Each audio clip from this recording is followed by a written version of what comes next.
தற்போது கிடைத்திருக்கும் முக்கிய செய்தி, தூத்துக்குடி மாவட்டம் ஸ்ரீவைகுண்டம் அருகே தாவேக எம்எல்ஏ சரவணனுக்கு எதிராக திமுக அதிமுக இணைந்து போராட்டம் நடத்தி வருகின்றனர்.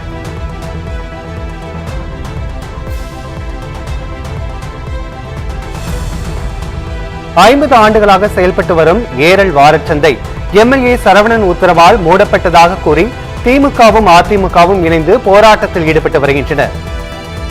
திமுக முன்னாள் அமைச்சர் அனிதா ராதாகிருஷ்ணன், அதிமுக முன்னாள் அமைச்சர்களும் சேர்ந்து இந்த போராட்டத்தில் ஈடுபட்டு வருகின்றனர்.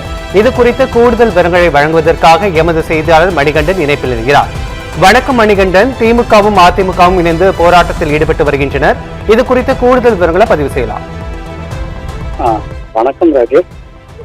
தூத்துக்குடி மாவட்டம் ஏரலில் 50 ஆண்டுகளுக்கு மேலாக செயல்பட்டு வரும் வாரச்சந்தையில வியாபாரிகளிடம் அதிக கட்டணம் வசூலிக்கப்படுவதாக புகார் எழுந்தது. இதனை ஸ்ரீவைகுண்டம் தொகுதி எம்எல்ஏ அன்னை விஜய் சரவணன் பேரூராட்சி நிர்வாகத்திடம் விளக்கம் கேட்டு பின்னர் பேரூராட்சி நிர்வாகம் வாரச்சந்தையை தற்காலிகமாக மூடுவதாக அறிவித்தது.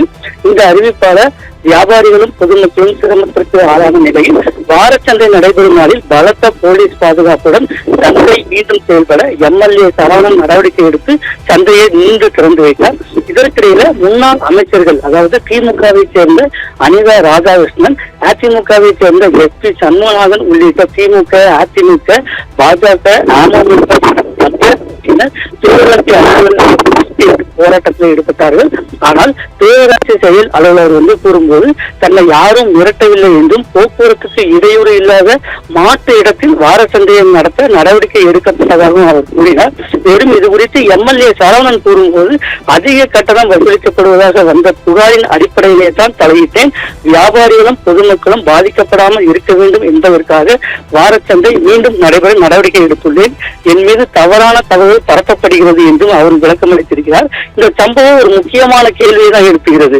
வியாபாரிகளின் வாழ்வாதார பிரச்சனைக்கு நிரந்தர தீர்வு காண்பதற்கு பதிலாக அது அரசியல் விவாதமாக மாறுவது யாருக்கு பயன் தருகிறது என்று தெரியவில்லை. வாரச்சந்தை மீண்டும் செயல்பட தொடங்கியுள்ளது என்பது வியாபாரிகளுக்கும் நிம்மதி அளித்தாலும் இந்த விவகாரம் அரசியல் குற்றச்சாட்டுகளாக மாறியிருப்பதுதான் உண்மை.